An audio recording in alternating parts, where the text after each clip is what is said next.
Yesterday we started this chapter as a ruling countryside in which a different land revenue settlement systems introduced by the Britishers to increase their wealth.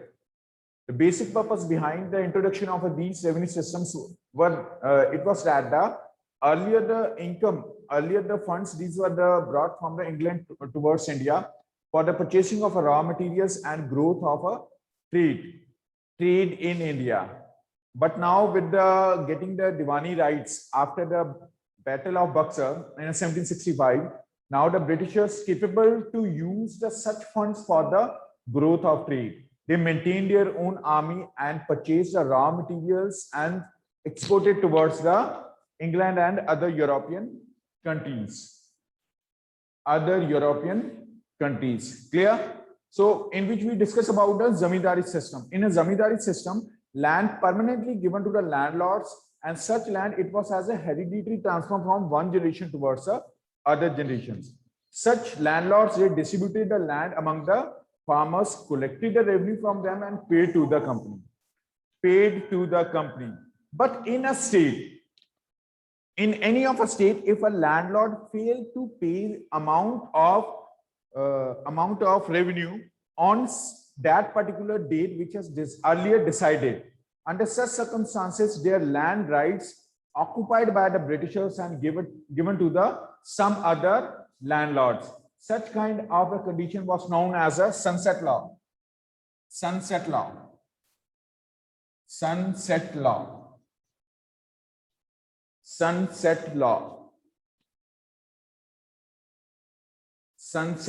What was that?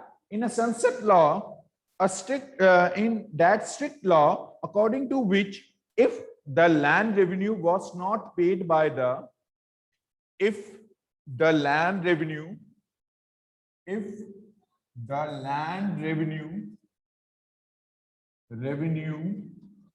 not paid by the zamindar landlord, not paid by the zamindar on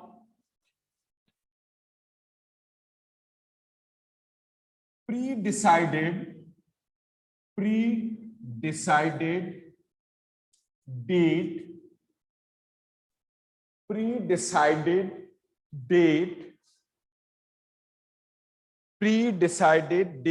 the British would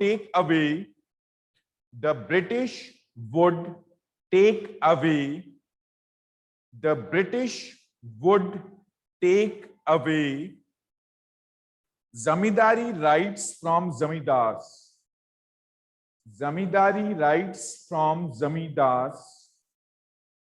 Pre-decided means earlier, whatever the decided earlier. Before the payment of a revenue, earlier the Britishers, they make as a deal with the zamindars that on that particular day of the month or the year, you have to pay the revenue to the company. If the zamindar fail to pay the revenue on that particular date, for example, if a date is decided as a 13th of July every year, if till the evening of a 13th of July, landlord, if any of a situation, if there is a disaster or a crop failure or any of an emergency, if landlord zamindar failed to pay the amount of a revenue to the company, under such circumstances, British take away the zamindari rights from the zamindars who had not paid the land revenue within the particular period of time. This was as known in history as a sunset law. Sunset means till the sunset. If the sunset of that particular day or a date which pre-decided, if a landlord failed to pay the revenue to the company, under such circumstances, their zamindari rights take away by the Britishers and give it to some other zamindars. Clear? So we read about the permanent settlement system or a zamindari system. Next, as the Mahalwadi system.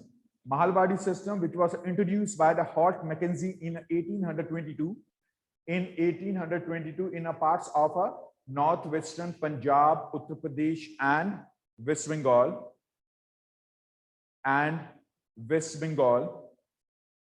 In this Mahalwadi system, settlement was made with a group of villages collectively called Mahal, M-A-H-A-L.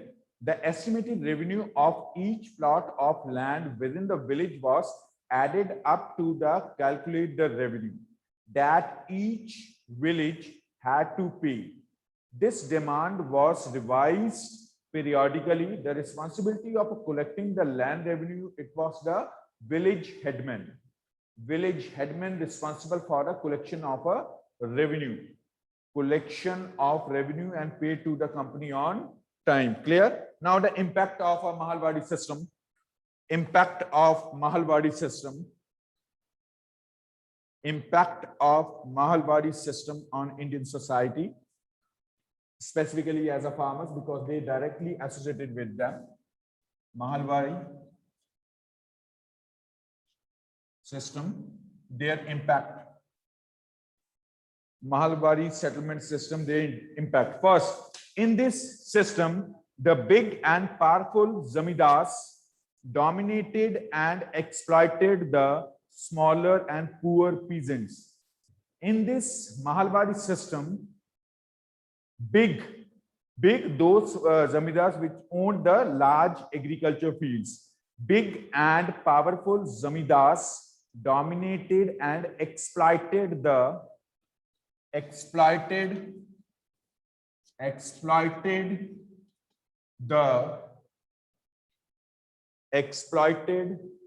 small and poorer farmers. Small and poorer farmers. Small in the sense agriculture fields. Small, those which own the smaller agricultural fields. Smaller and poorer farmers. Clear? Second one, many small farmers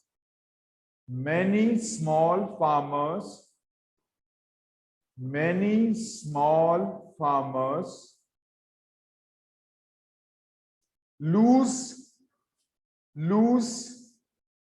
their land rights or land ownership. Many small farmers lose their land ownership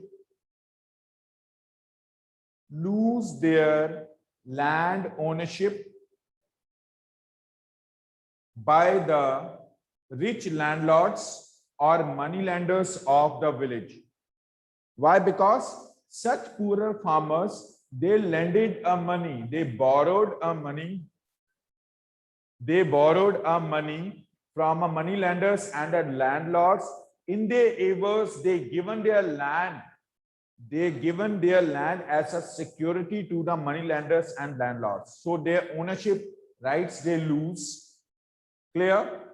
Many small farmers lose their ownership rights of their land by the rich landlords or moneylenders of the villages. Third one, in this system, there was a concentration of land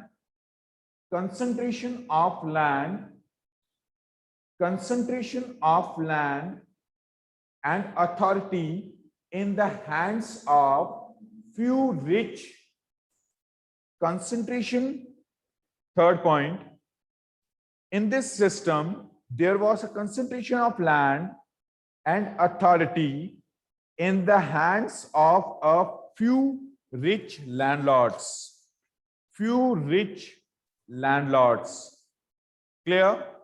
Few rich landlords means those which own the larger agriculture fields, they given the money on the basis of an interest to the poorer farmers or a poorer landlord and take their land rights under their control. Now the third system, Rayotwadi system.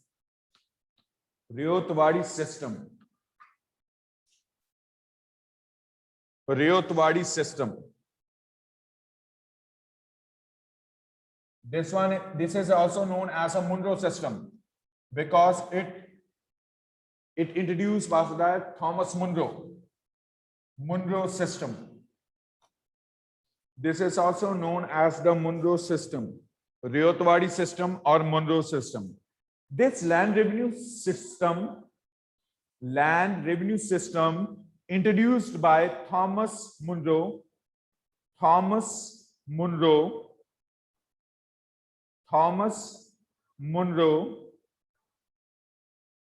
in south and in southern and western parts of India, in southern and western parts of India, in southern and western parts of India,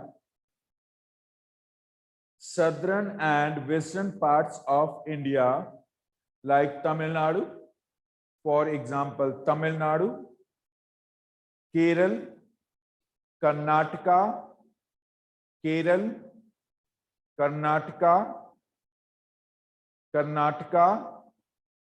northwestern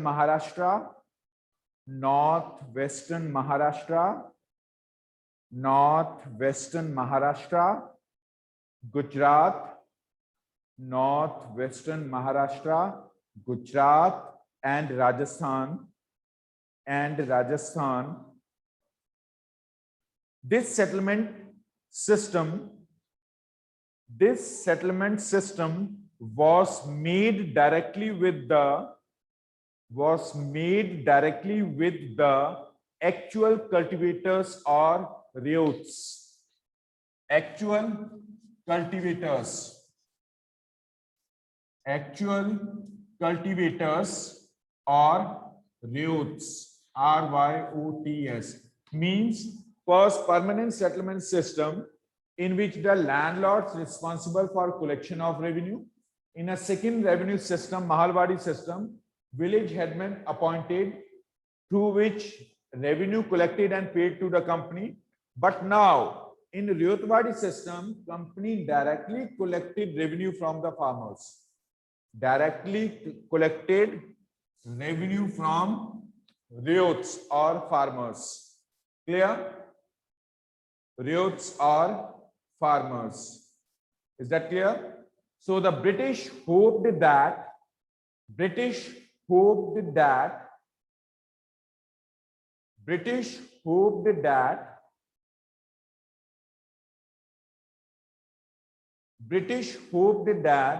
this settlement would bring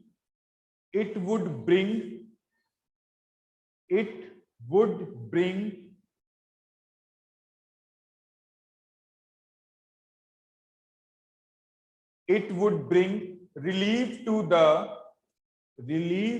the ryots means farmers, RYOTS, ryots, as they earlier exploited by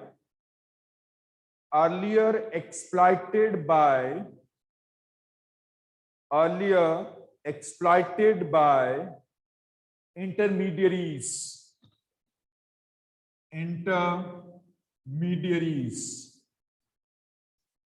Intermediaries means middlemen. Earlier, those landlords appointed for the collection of a revenue, sometimes they collected as a more revenue from the farmers, or the headman collected the more revenue from the farmers. But now the possibility of exploitation by the landlords, it easily solved through the Rayotwadi system, in which company directly collected revenue from farmers.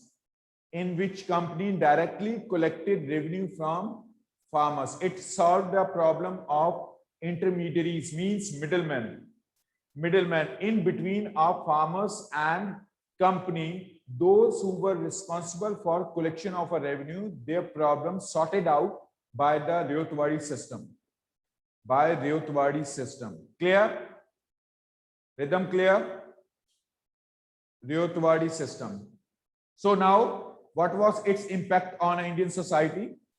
The impact of a Rayotwadi system on Indian society.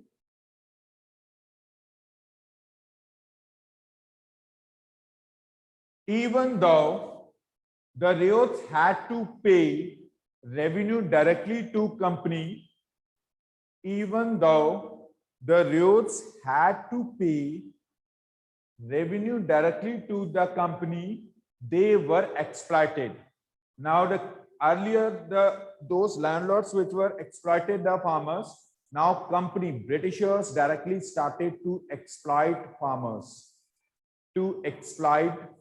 Exploit by charging the more revenue, collected the more revenue. Clear? Collected more revenue. Second one, the British fixed the land revenue. Britishers fixed the land revenue at a high rate. For which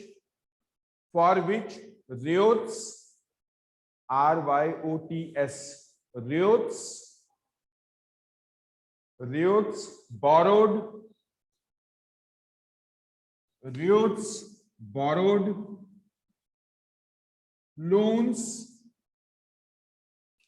borrowed loans from moneylenders.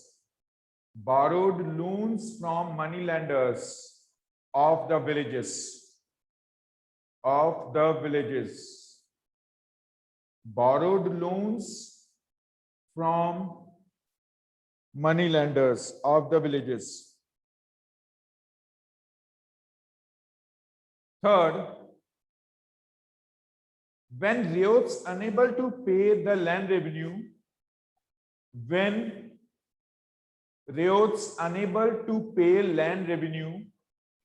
peasants fled to the countryside. Means they left the villages and moved towards the cities for the search of employment. Unable to pay the land revenue, many peasants fled to the countryside or villages for the search of employment. Those farmers earlier which produced the crops, but now due to the loans borrowed from the moneylenders, they lose their land rights. Now they became as a landless laborers.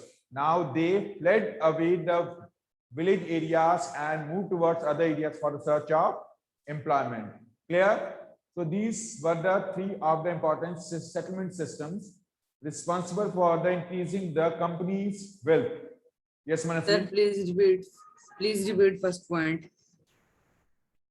First point, it was that even though the RYOTS had to pay land revenue directly to the company, directly to the Britishers, they were exploited.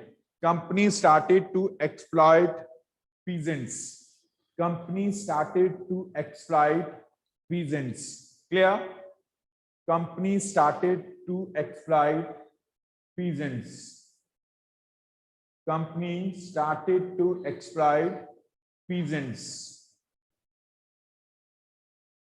Now the crops for the Europe. Next topic is the crops. The types of crops which were the high demanded in European countries. In European countries, their production raised from India and exported towards the Europe.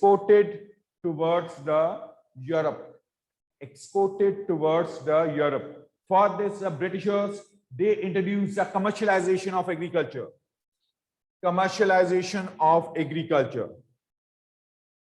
For the crops for the Europe, Britishers introduced the commercialization of agriculture. Commercialization of agriculture.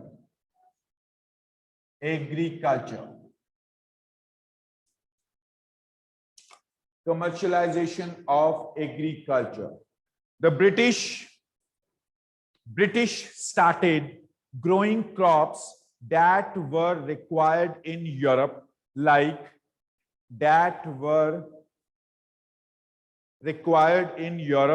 example, indigo,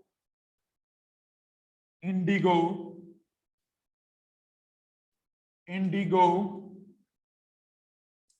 cotton, tea,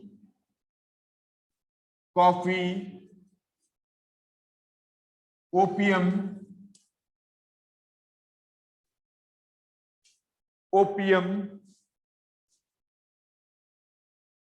indigo, cotton, tea, coffee, and opium. Production of the cash crops enabled the Britishers to make a lots of profit. A lots of profit.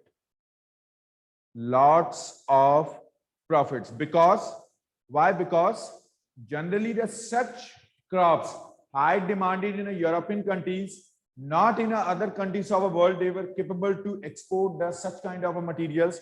Now the Britishers, they sold such crops at their own prices, through which they earned the more profits. They earned the more profits. For this, the Britishers, they used the brutal and exploitative policies. They used the brutal and exploitative policies for the production of such crops, because farmers, they refused for the production of such crops, specifically as the indigo. Most of the farmers refused to produce the indigo.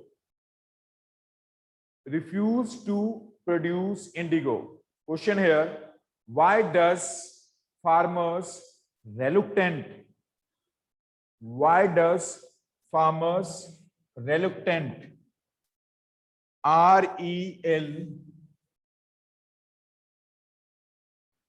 Reluctant means refused.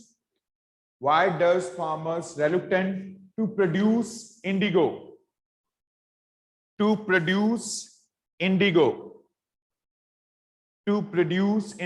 reason is, once production of indigo, the land lose their fertility and not capable for production. If any of a farmer produce indigo at their agriculture fields, then the land becomes barren. It can't capable to produce crop in next year. That's why farmers refuse to produce indigo. Second reason,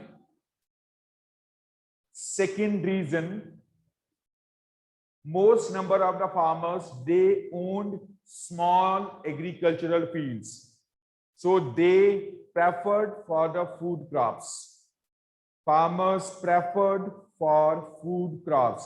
That's why they were not moved towards the cash crops.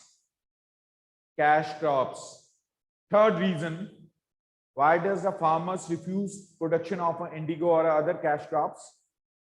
Third reason, cash crops or indigo require more agricultural inputs. Means fertilizers. More agricultural inputs, and poor farmers can't afford them. Poor farmers can't afford the expensive agricultural inputs required for the production of indigo.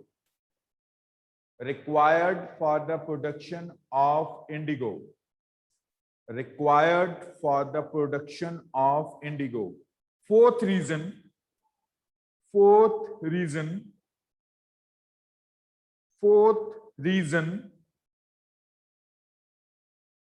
Britishers charge high revenue. Britishers charge high revenue from farmers.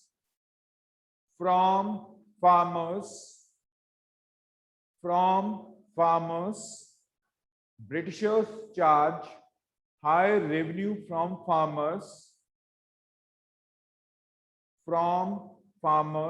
They were unable unable to pay revenue with production of indigo. With production of indigo. The reason is because Britishers, they purchase raw materials. They purchase production at a low cost from farmers and sold high rates in market. Sold at high rates to the European countries. Clear? It's not beneficial for the farmers. It's beneficial for the company. It's beneficial for company. Clear? It's beneficial for company. So all the points repeated 2-3 times. So let's continue. In which the first crop is the cultivation of opium. First crop, cultivation of opium. Cultivation of opium. Cultivation of opium. The British bought tea from China. Tea from China, and had to pay for it in silver because the Chinese were self-sufficient. Chinese were self-sufficient. Chinese were self-sufficient, and Chinese were self-sufficient and did not want Western goods. Did not want Western goods. Did not want Western goods.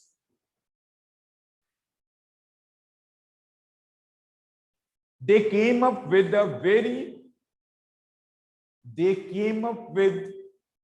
very corrupt plan of producing opium in India, and then smuggled to China. Smuggling of opium to China. Smuggling of opium into China. The British did not hesitate in taking up this completely illegal trade. Illegal trade, because China demanded as the opium more. For the avers of their tea, they exchange as the opium. Second, as the cultivation of indigo. Cultivation of indigo. Cultivation of indigo. In 18th century,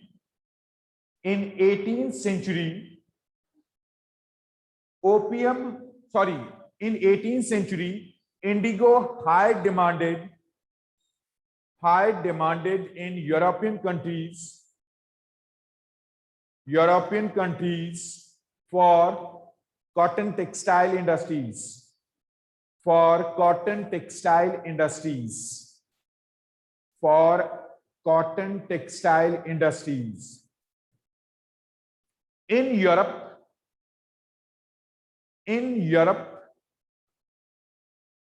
a kind of dye, DYE, dye produced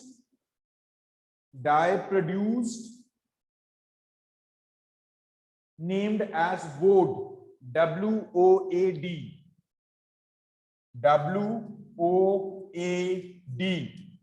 woad. But it was not high demanded because of light texture. Because of light texture. Indigo, as compared to woad,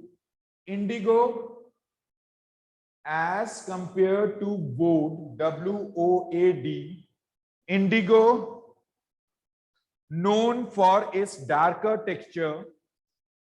Known for its darker texture. Texture means color. T-E-X-T-U-R-E. Texture. Darker texture. which require for cotton textiles,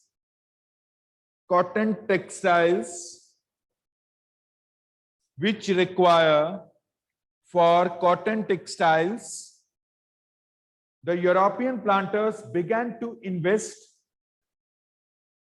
European planters began to invest in indigo production, through plantations.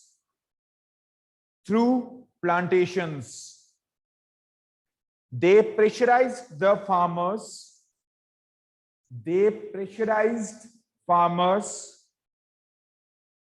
To produce indigo,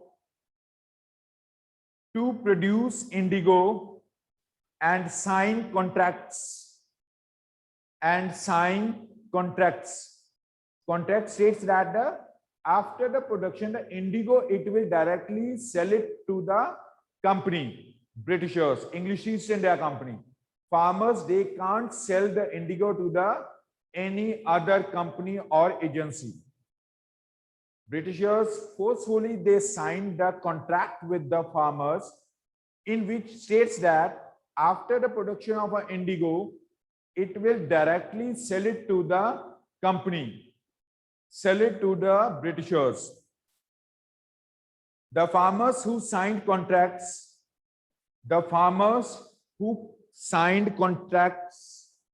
got loans, which made it compulsory for them,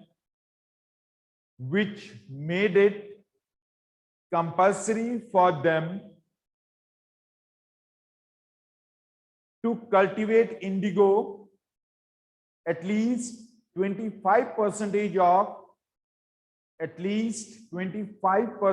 of their total agricultural field. Clear? Yes, Rhythm. Sir मुझे Mahalwari system में doubt है sir, जैसे जमींदार involve नहीं थे Mahalwari system में, so sir आपने ये क्यों point Their wealth. So what was the impact of commercialization of agriculture in India? Commercialization of agriculture in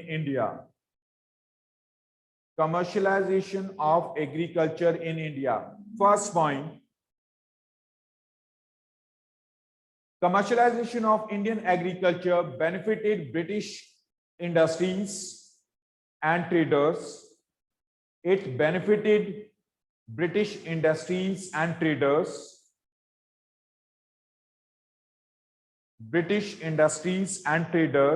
Second one, company started exploit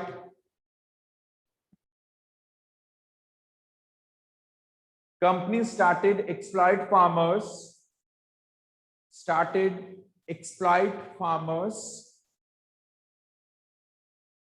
Third,